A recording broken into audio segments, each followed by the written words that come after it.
सभी प्रिय साथियों को उपदेश राणा की तरफ से जय श्री राम, वंदे मातरम, भारत माता की जय, जय हिंद। देखिए, इस समय मैं आप सभी के समक्ष लाइव आया हूं, उसका एक बहुत बड़ा रीजन है। ऊपर आपने कैप्शन देख लिया होगा और मैं चाहता हूं कि मेरी आवाज आप दिल्ली पुलिस तक पहुंचाएं। जो दूसरा तरीका है उससे तो हम पहुंचा ही रहे हैं, चाहे वो मेल हो, चाहे वो दूसरी प्रक्रियाएं हों। मैंने पहले भी अवगत कराया था, फिर कराऊंगा, लेकिन मैं चाहता हूं जितने भी सभी साथी आप जुड़ रहे हैं तो आज कम से कम मेरे लिए एक शेयर जरूर करें ताकि आवाज सब तक पहुंच जाए। और जो मुझे दिल्ली जो दंगा हुआ है जिसमें आरोपी बनाने की झूठी तैयारी कुछ लोग कर रहे हैं और जो राष्ट्रीय चैनलों पर बोल रहे हैं, शुरू से लेकर अब तक न्यूज चैनल पर जो राष्ट्रीय चैनल है उस पर बोल रहे हैं लगातार मौलाना आकर के कि उपदेश राणा ने ये दंगा कराया है, उपदेश राणा की जो फर्जी चैट तैयार की गई। तो मैं दिल्ली पुलिस से कहना चाहता हूं कि इन लोगों के खिलाफ एक्शन लिया जाए, इन लोगों की जांच की जाएगी। जो मेरी फर्जी चैट वायरल हुई थी दिल्ली दंगे के समय, कहीं ये इसमें हाथ मौलाना का तो नहीं है, क्योंकि मौलाना जो लगातार जो है मैं देख रहा हूं कई चैनलों पर मौलाना आते हैं और ये बोल देते हैं मौलाना की उपदेश राणा ने कराया है, उपदेश राणा ने ये किया वो किया, और एक पूरे वर्ग को दुश्मन बनाने की जो कयावत की जा रही है। हो सकता है कि कल को कहीं उपदेश राणा की मॉब लिंचिंग का प्रोग्राम चल रहा हो कि उपदेश राणा की मॉब लिंचिंग करनी है। समझ रहे हैं ना आप मैं क्या कहना चाह रहा हूं आप सभी से। और मैं चाहता हूं कि इस विषय पर, क्योंकि मैं सभी के लिए बोलता हूं, मुझे किसी प्रकार का भय या डर नहीं है, वो तो 4 साल से ही नहीं है, हम दिन रात अपना काम कर रहे हैं। लेकिन गलत को गलत बोलना और उन चीजों का खंडन करना जो है नहीं, वो हर आदमी की रेस्पॉन्सिबिलिटी है। तो मैं चाहता हूं जितने सभी साथी आप जुड़ रहे हैं आप जुड़ते रहें, शेयर करें।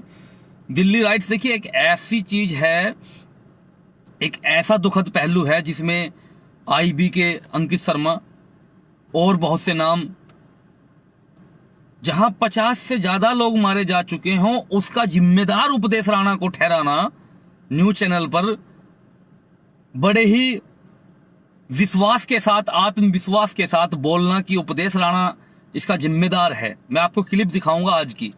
दीपक चौरसिया एक प्रोग्राम करते हैं, शायद 8 से 9 का कार्यक्रम था वो, उसमें बोला गया है और मौलाना साफ साफ बोल रहा है कि इसमें उपदेश राणा का हाथ है, उपदेश राणा ने लड़के बुलाए। तो मैं सभी को चाहता हूं जितने सभी साथी जुड़े रहे हैं वो सभी शेयर करें, इसको आगे बढ़ाएं।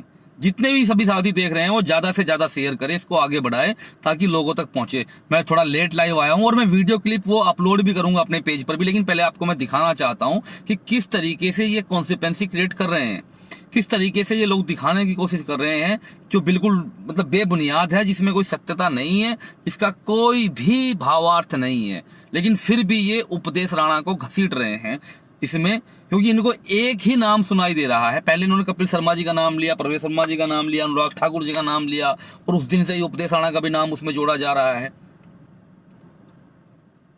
तो इनकी एक प्लान है, ये पूरे प्लान से चल रहे हैं कि किस तरीके से इसमें करना है, उपदेश राणा को घसीटना है।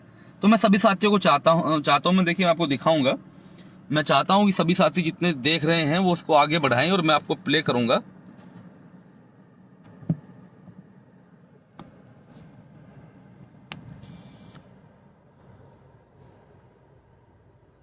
देखिए ये तो होना ही था, क्योंकि आपने देखा होगा किस तरीके से उन दंगों के अंदर उपदेश राणा का रोल रहा है, उस पर कोई बात नहीं है, कोई बात करने को तैयार नहीं है।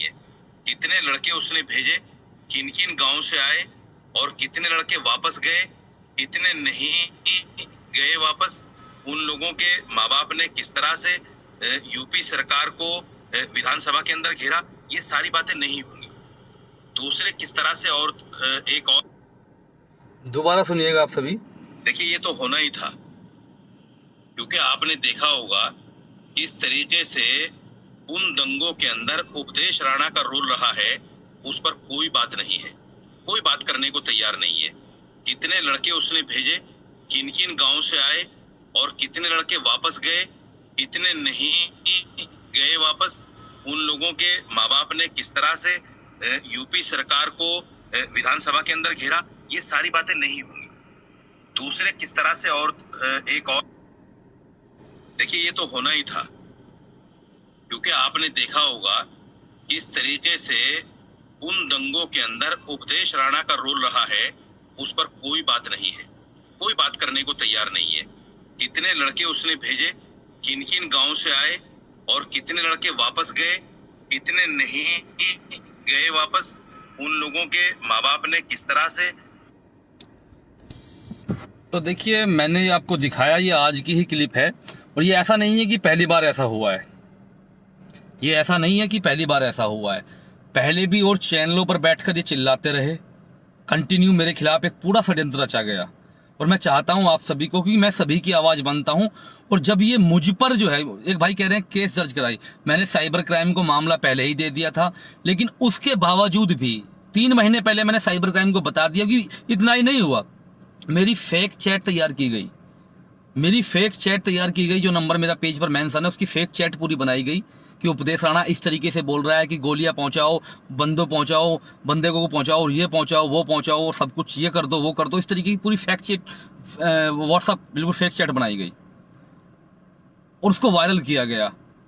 और उनके व्यूज जो वीडियो बनाकर चलाई गई वो कम से कम 3-3 मिलियन व्यूज गए। मतलब ये दिखाया कि किस तरीके से ये हो रहा है। जब दिल्ली पुलिस ने चार्जशीट कर दिया ताहिर हुसैन को और लोगों को, दिल्ली पुलिस जांच कर रही है, तो मैं ये पूछना चाहता हूं पूरे हिंदुस्तान से, आप सभी मुझसे जुड़े हुए हैं, कि उपदेश राणा का नाम दिल्ली दंगों में शुरू से ही लिया जा रहा है, स्टार्टिंग से ही, और बहुत गंभीर आरोपों के साथ लिया जा रहा है। और अब तो हद ये हो गई कि गांव गांव से उपदेश राणा ने वहां पर दंगा करवाने के लिए लड़के पहुंचाए हैं, और ये एक पूरे षड्यंत्र के तहत ये चल रहा है, पूरे षड्यंत्र के तहत ये चल रहा है, बहुत जोरों शोरों से चल रहा है। तो मैं आप सभी से कहना चाहता हूं कि आप देखिए, मैं सभी के लिए आवाज उठाता हूं, बोलता हूं जितना मुझसे होता है, लेकिन इस मामले में जो ये दिल्ली राइट्स में मेरा नाम जोड़ा जा रहा है, आप इस पर ज्यादा से ज्यादा सपोर्ट करें। जहां पर भी आप हैं, चाहे वहां ज्ञापन के माध्यम से, चाहे वहां किसी भी माध्यम से, आप इसमें खुलकर सामने आए और इनको बताया जाए कि हमारे अंदर भी यूनिटी है। भाई, हमारा किसी तरीके का रोल नहीं है। क्या दिल्ली पुलिस ने उपदेश राणा के खिलाफ FIR की? क्या दिल्ली पुलिस ने उपदेश राणा को चार्जशीट किया? क्या दिल्ली पुलिस को कोई एविडेंस है उपदेश राणा की? कुछ नहीं है, कहीं से कहीं कुछ नहीं है। लेकिन ये रोजाना राष्ट्रीय चैनलों पर बैठकर और उपदेश राणा को टारगेट करना, और उपदेश राणा का नाम दिल्ली दंगों में, जहां 50 से ज्यादा लोग मर गए, जहां 50 से ज्यादा लोग मर गए, उन दंगों में जो है नाम जोड़ना, और डेली का इनका काम हो गया। मैं पहले कितनी क्लिप आपको दिखा चुका हूं। आज चार्जशीट होती है ताहिर हुसैन पर, तो आज फिर ये जो है ये कह रहे हैं कि दिल्ली पुलिस उपदेश राणा के साथ है, दिल्ली पुलिस दंगाइयों के साथ है, दिल्ली पुलिस काम नहीं कर रही है, उपदेश राणा के और उसके लड़कों का कुछ नहीं किया गया। ये किस तरीके से ये मौलाना बोल सकता है? किस तरीके से, किस सबूत के आधार पर? और एक न्यूज पर इसने ये भी कहा था कि मेरे पास प्रूफ है, मैंने कंप्लेन की, पुलिस कोई कार्रवाई नहीं कर रही है। तो मैं चाहता हूं कि आप इस आवाज को जुड़े, इस आवाज से जुड़े, शेयर करें और इनको बताएं कि भाई इस तरीके से बिल्कुल बेबुनियाद आरोप लगाना किसी पर सही नहीं है। मुझे न्यायपालिका पर विश्वास है, पुलिस पर विश्वास है, अपने यहाँ के संविधान पर विश्वास है, लेकिन ये ड्रामा चलने नहीं दिया जाएगा। और मौलाना, पहले मैंने तेरी शिकायत, तेरे तक अगर ये वीडियो पहुंच जाए, पहले भी मैंने तेरी शिकायत साइबर क्राइम में की थी, कल फिर तुझ पर मुकदमा कर रहा हूं, डिफेमेशन का भी मुकदमा करूंगा, क्रिमिनल भी करूंगा, क्योंकि किसी का दंगे के लिए नाम जोड़ना एक बहुत बड़ा अपराध है।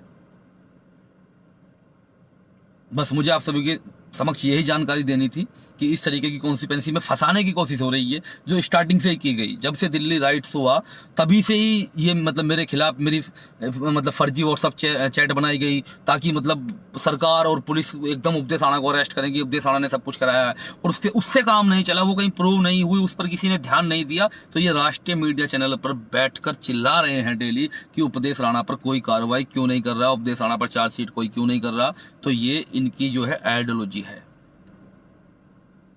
बाकी मुझे डर या भय नहीं है, क्योंकि अपना तो यही घर है, अपना यही काम है, अपना इस तरीके से ही चलते हैं, अपना काम करते हैं देश के लिए, धर्म के लिए।